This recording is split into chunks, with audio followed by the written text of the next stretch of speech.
This is the Financially Simple Podcast, a show dedicated to destroying the complexities of money for today's small business owner. And now, here's your host, pizza-loving, certified financial planner, Justin Goodbread. Hey, welcome to Financially Simple. This is a finance show for small business owners about money, how it works in our business and personal lives, and how we can build wealth to be financially independent. I'm your host, Justin Goodbread, and today is episode number 5. Today's episode is titled Size Matters, a Scalable Business. So I was recently listening to a clip from President Donald Trump, and he made this statement. He said, anyone can be successful working half days. Then he paused for a period of time, and the interviewer kind of looked at him, and he said, you just have to decide which 12 hours you want to work in that day. The interviewer then obviously gave a little bit of chuckle. You know, if you're like me, and you're probably like most entrepreneurs around the country, we work really long hours. We spend much of our personal time working in our business, and we rarely take vacations. It's just not one of the things we do. You ever stop to ask yourself why? Why are we killing ourselves working as much as we are? Have you ever thought about, man, why can't I get to the point where I can take a break? When is it ever going to happen? It's like we've been told, work hard and we'll be okay. You know, it's like the harder we work, the better we'll be. Man, if only it was that simple. If only. Yeah, we do have to work hard to be successful. There's not a doubt about that. You're not going to reach success without some sweat equity. It's just not going to happen. But there's one thing that's more important, probably the most important thing to building a successful business, which somebody is willing to pay for. And that's the whole idea behind this particular series is how do we build a business that somebody's willing to buy from us? How do we build a business to sell it? There's one word, and there's one word that's probably paramount above everything else, and that is the word scalable. We have to build businesses which are scalable in nature. Well, what does scalable mean? Simply put, scalable is the ability to grow your business. That's the easiest way that I can break it down. Some years ago, I wrote this definition down. I don't know where I heard it, but it's a good definition. It said, a way to defining scalable is the allowance for expansion and revenue growth while minimizing operational cost increase. In other words, how can we drive revenue up while at the same time reducing the cost to produce said revenue? Why then is scalability so important? Remember, it's simple. People buy businesses which make money, and scalable businesses typically bring a larger price tag. Now, I don't know about you, but I'm a firm believer in having an asset which grows in value, and I'm a firm believer in having a business which is going to maximize my ability to drive long-term success to me and my family, and my clients, and our employees. It's been my experience that many buyers expect to double their initial investment in about 5 years. The only way they're going to do that is to buy a business which is growing fast. Perhaps the most important part of this subject of scalability is your mindset. And that's the mindset of the business owner, that individual who is out there day in, day out working to drive value to the employees, to the customers, to themselves. So the decision to build a scalable business is paramount. You have to first decide. So then we lead to the question of, well, how in the world, Justin, do we build a scalable business? So I'm going to give you 3 points and then a lot of sub-points on each one of these major 3 points. So point number 1, how do you build a scalable business? First, while our business is small, we must build a strong foundation, a solid foundation. You're like, Justin, my business is not small. Yeah, mine neither. We have a fairly sized business for what we manage here at our office. And perhaps you're like, man, I'm hitting all-time sales records. Yes, but I'm assuming that you're not content with where you're at. I'm assuming that you're going to continue to try to grow your business. What better time than now to invest your time, energy, and passions into systems which are vital for your business long-term success? Now's the time, folks. Now's the time we need to start working on this. So we have to build a strong foundation. I read a parable one time, and it talked about a man who built a house on sand and one who built a house on the rock. And when the waves came, the guy who had a house on the sand just dissolved underneath the water. But the guy who built his house on the rock, it withstood the waves. We built a home 2 years ago. I watched the footings go in, and I watched the care and the technician behind it on how these guys dug the footers and built all the little piers, and how they dug down to solid earth and then pour all these concrete and rebar and everything to give the house a firm foundation. Your business has to have a sound foundation. And that sound foundation, folks, is one word. It's systems. There you go, Justin. You said the S word today. Yeah, I know. Systems are the things which help us to drive the potential gains, to maximize our gains so we can make as much money while minimizing the growing pains. And inevitably, we're going to face things in our business which are going to just rock our world. It's going to happen. I've had it happen to me. I'm sure by now you've had it happen to you. It may be an employee who leaves. It may be a key customer which leaves. It may be legal issues. It may be marital issues. It may be a death. You just don't know. But something's going to come along that's going to rock your world as a business owner. And whenever that time comes, you have to have systems in place to make sure that the business continues without you. So what are some systems that you can use in your business to help it become scalable and to help the business grow over time? So I'm going to give you a few. Perhaps one that everybody's going to recognize is a CRM system, or it stands for Customer Relationship Management. Whenever I looked up CRM to find out a little bit of details, I found this great definition. And I'm going to put the definition inside the show notes from Tech Target. And it describes the CRM system as a term that refers to practices, strategies, and technologies. Those three things that a company uses to manage and analyze the customer's interaction. So it's practices, strategies, and technologies. That's the CRM system that analyzes the customer's interactions. Why? It collects the data throughout the customer's life cycles with the goal of improving the business relationship with customers, assisting in customer retention, and driving the sales growth. So a good CRM is going to analyze your customers in detail. It's going to go through and say, Fred Flintstone's a great customer. Here's where he came from. Here's what Fred Flintstone likes. Here's how Fred Flintstone can continue to be a solid customer for us. Here's how we're going to market other Fred Flintstones. And so that's the idea behind a CRM system.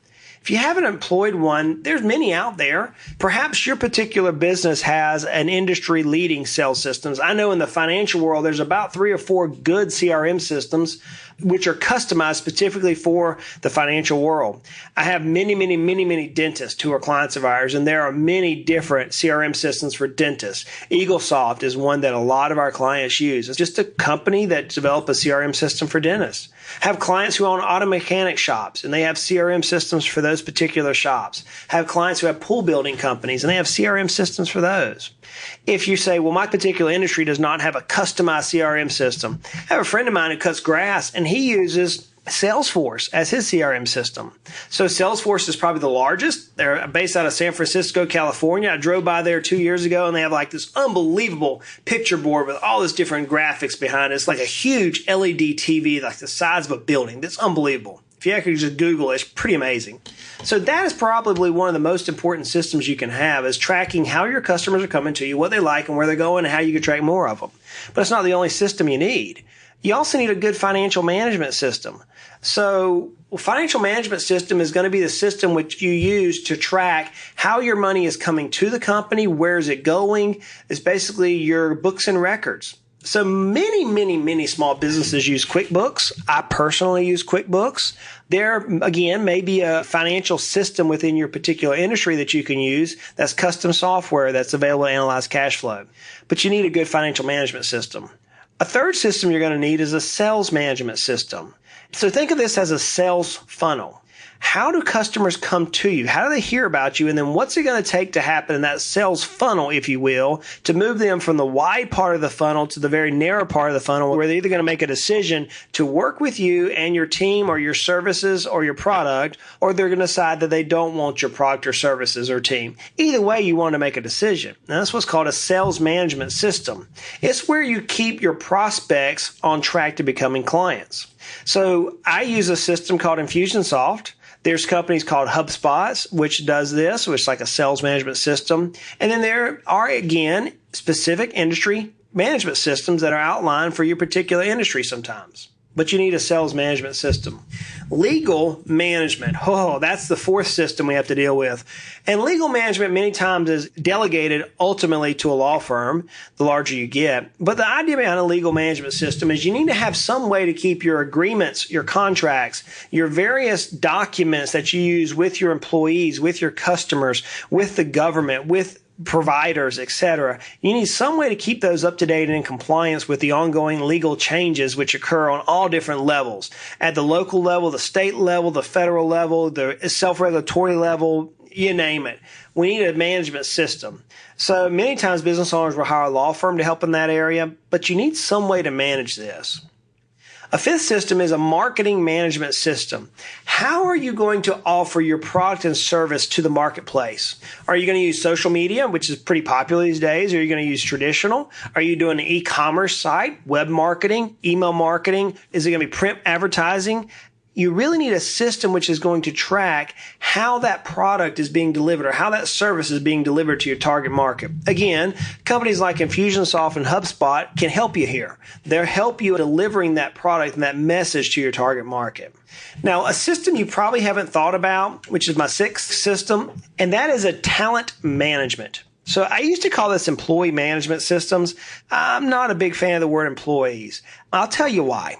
Because in our office, we have a team. There's no way we can achieve the company's goals without every person on the team pulling their weight. I was watching a football game this last weekend. I just saw the highlights of it, and I'm not going to name the team because it's irrelevant because we all can put any team on this that we want to put. But I saw this, I think it was a running back. He ran through the gap, scored a touchdown, got in the end zone and did the dance, right? So it's pro ball. It's not college football here, but he did the dance. These end zone celebration tactics that they do, they become kind of fun to watch sometimes. But man, those things drive me crazy. And that's just me personally. I know there's a reason for them. And I know it's like it helps demotivate the other team. I get all the reasons, so you don't have to like bash me over that. But think about it this way. In this particular play, the center for the offense did an amazing block, an outstanding block on an offensive lineman and an offensive guard. He had like two men wrapped up. And but for that running back would not have a head on his shoulders because the guys at this center block was about to take his head off. I mean, Cletus was coming across and Cletus was going to nail this running back. Let me tell you, might have been Bubba. This was a big old boy, and I can tell you, I wouldn't want to be hit by him. But whenever the play was over, the only person who seemed to get the credit was the running back. And sure, he had talent. I'm not underplaying what he did. But man, but for that center, he wouldn't have reached the goal. But for that team, which had already marched some 70 yards down the field, he would not have reached the goal. Talent management is no different. You're going to have key talent on your team. You're going to have people who help you carry your business to the next level. So you're going to need a system to manage your talent. How are you hiring people? Alabama, which is a college football team, have won many national championships recently. And I was driving through the state of Alabama this last weekend, and it was just during football season when I'm recording this, and they were talking about how Alabama is already recruiting 4 years out because they want to have enough talent deep enough in 4 years they can continue the national football team and be the national champions. You yourself as a business owner already has to have eyes on who your talent's going to be in the next 4 years. You have to. And then the last system that we're going to talk about is perhaps the absolute most important, and it is the operational system. It's basically the system which is going to manage all the other systems. Now, this operational system can be a yellow pad. That's fine. I'm not saying you have to spend lots of money on systems. What I'm saying is you have to have a way to track each of these outline, these 6 things I just talked about. You have to be able to look at how your money's coming in, how your customers are coming in, how the sales cycle is, how you're going to hire new people, how you're going to market. You have to look at all these different things. And so an operational system is a process which shows you how you can manage the company without being in the company. That's the idea. So the most important thing with systems is documentation. You got to write it down. Think about you're fixing to buy your company. You're the prospective buyer. Would you not also like to see how the company runs? Wouldn't you like to see it whenever the main man or main lady is not there running the company day in, day out? Wouldn't you like to see that if you were the buyer? Yeah, you would. And so you've got to write down how you operate the company. So that's point number 1. You got to have systems. You are listening to Financially Simple, destroying the complexities of money for today's small business owner. The second thing is whenever you're talking about scalable, is you got to have scalable solutions. You know, in the early days of business, money is often tight and often seems like we have less than we need. In addition, our time and expertise can be such in short demand. But when we're dealing with scalable solutions, we're not dealing with something that requires a ton of money. We're not dealing with something that really requires a lot of time. What I'm talking about is just taking a moment and identifying the things in your business which are scalable, which you can increase revenue while minimizing costs, operational costs. So here's some questions you can ask yourself to help look in your particular business. Question number one, what product or service do you offer which has the highest margins? Remember, scalable solutions are the solutions which have the highest margins involved. That's the first question I have. Second question for you is, what product or service do you offer that has the potential or currently is achieving double-digit growth rates? You know, if you have a service that's only yielding about a 1 or 2, 3% a year increase in service, that's not a scalable style product. We're looking for something that's doing 20, 30, 40% growth rates here. Here's another question. What product or service can your team easily explain to the marketplace? Remember, I'm using the word team again. You want your team to be able to list what your product or service is easily in the marketplace so they can attract new customers, so they can explain it to potential investors. The list keeps growing there. How about this question? What product or service will outside leverage place their energy behind? The easiest outside leverage you can deal with is the bank. If you have a good banking friend, take your products and services and bounce it off the banking friend. They'll say, hey, which one would you invest money into? Which one would you loan me money to drive even further? We do that. Our particular services that I've used outside leverage for because I know it's extremely scalable. The podcast is a scalable business for me. I can take my time, my skill sets, my thoughts, my energy, list it one time, record it for you guys, and then forever it's there and I can move on to something else. That's a scalable business model. What product or service is easily marketed? Now, I've got one caution here. Word of mouth marketing is not scalable. Word of mouth marketing is not scalable. What I'm talking about marketing is, can you put systems in place where it's automated so that the message can easily be delineated out to your target market, not through word of mouth? You know, virality is a little bit of word of mouth, but it's not the same. You know, we've seen virality. I was thinking about the ice bucket challenge that we saw some years ago. Think about all the people. Even the presidents did ice bucket challenge, right? That was a viral effect. We're looking at what product or service can we turn viral? Can we market easy? Another question is, what product or service can you automate to the highest degree? We want to be able to take the product and service and then move it to where very little human interaction or very little differentiation from a set process is in place. So perhaps the biggest and the oldest illustration for automation is the assembly line. Henry Ford, we talked about him on one of our previous podcasts. The guy was brilliant in the fact that he could take a car and automate it from point one to the end product, and it was the same process throughout the entire method. That's automation. And lastly, what product or service can you franchise, license, or duplicate? If you can franchise, license, or duplicate the product or service very easily, it's typically going to be one that you want to place some time, energy, and make it scalable, and it will be scalable. So those are some thoughts you can have about how to take a product or service and begin scaling it up, begin making scalable solutions. You want to give your solution to your customer so that it becomes a scalable model. The third thing in building a scalable business is we've got to learn to think strategically, and we must develop a plan of thinking. My daughter likes to watch Alice in Wonderland. You know, we've all probably seen Alice in Wonderland. There's a conversation at Alice that I feel like so many times I've had as a business owner, and many of our clients who are business owners, I often ask them the question. The particular scene in the story, and you're going to remember this the minute I tell you, is when Alice is trying to find her way and the Cheshire Cat is sitting in the tree, right? The purple-looking cat. And Alice says, "Would you tell me, please, which way ought I to go from here?" And the cat replies, "Well, that depends a good deal on where you want to go." Alice says, "Well, I don't much care where." The cat then says, "Then it doesn't matter which way you go." And then Alice, with an ellipse, almost continuing the sentence, says, "So long as I get somewhere." Concluding this particular thought, the cat says, "Oh, you're sure to do that if you only walk long enough." What's my point? If you don't know where you're going, you don't know what road to take to get there. It's like me, and I'll use this example probably many times throughout podcasts. If I want to take a vacation, and all I know is I want to go on a vacation, but I don't have any plans, then I don't know where I'm going.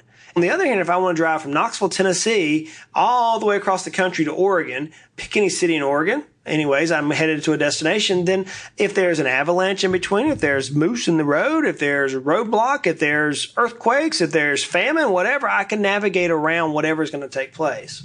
What are you getting at, Justin? At this point, you should be thinking, where do you want your business to be? Maybe it's a dollar figure. I want to sell my business for this much. Maybe it's a revenue goal. I want to produce this much revenue.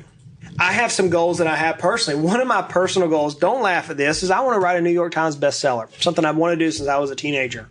Now, remember, I can't spell worth a flip. I can't, but it's something I want to do. It's something that's always been in the back of my head. So I want to plan on a road how to get there. More than likely, in order for you, and I know for me for sure, to reach our goal, we're going to have the help of others.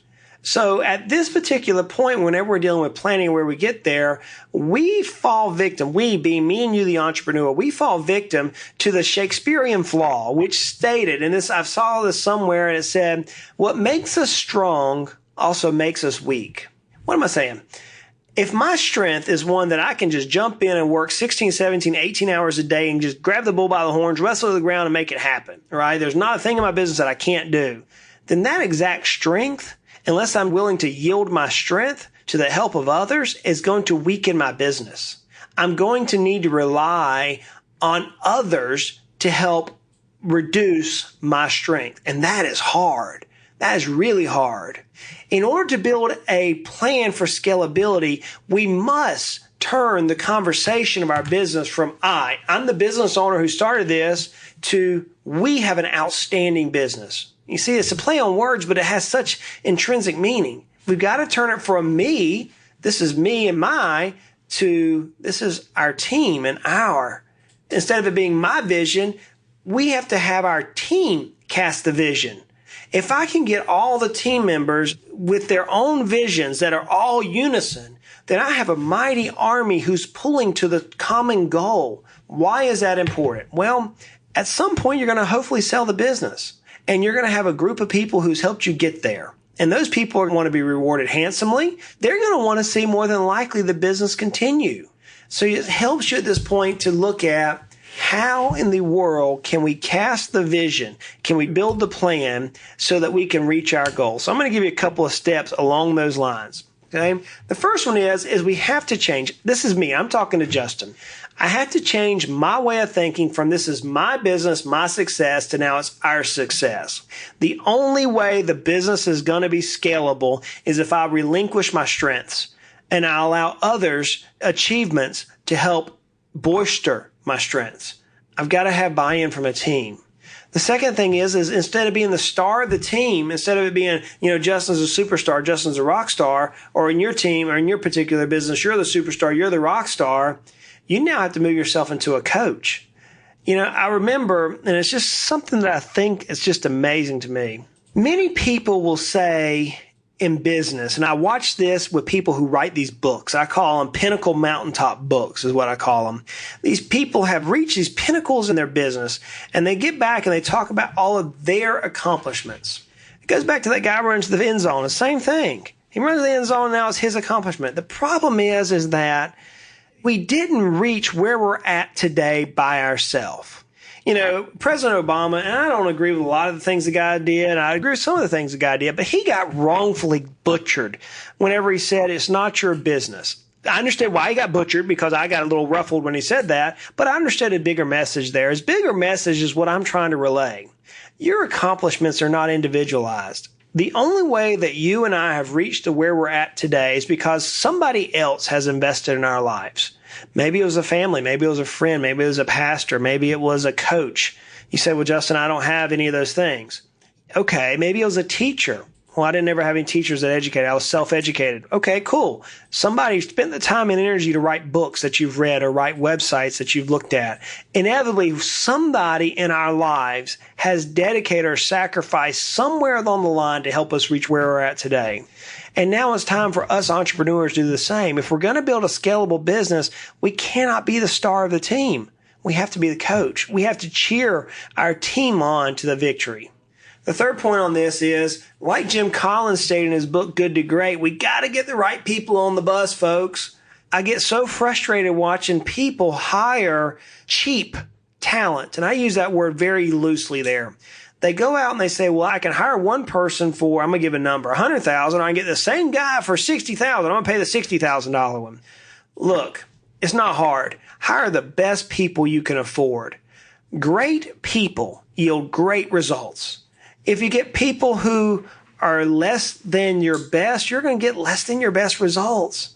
So in order to create the scalable business, you've got to build the right team. Then you're going to have to get some help for yourself. And I chuckle as I say this because I'm not saying you have to go to a shrink, although it may be advisable. Think about it this way, and I'll pull it back out of that, a little levity there. Michael Phelps is perhaps the most outstanding athlete of all times. On an Olympic level, that is. You know, he's won more gold medals, period, to my knowledge, than anybody up to date.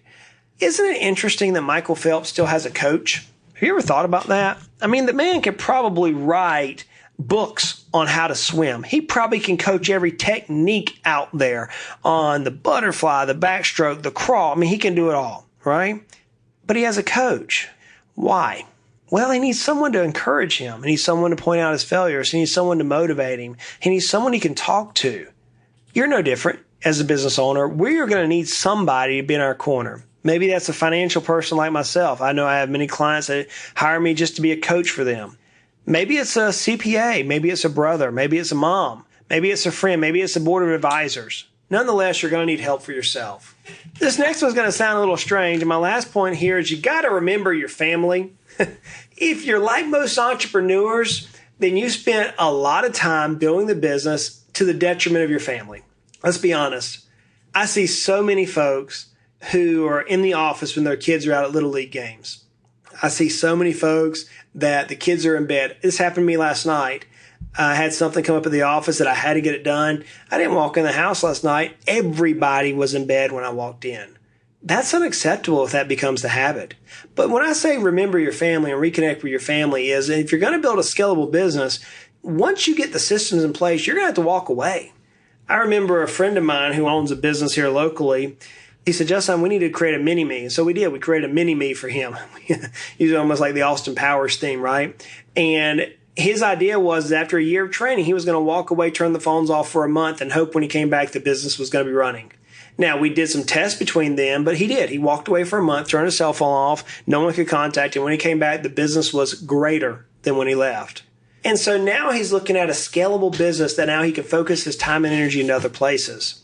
And at the same time, he reconnected with his family. They spent some time together. Your kids should not think you as a stranger. Your spouse should not think you as a stranger. Your significant other should not think of you as a stranger. I have a friend of mine who spends more time in his business than he does in his friendship.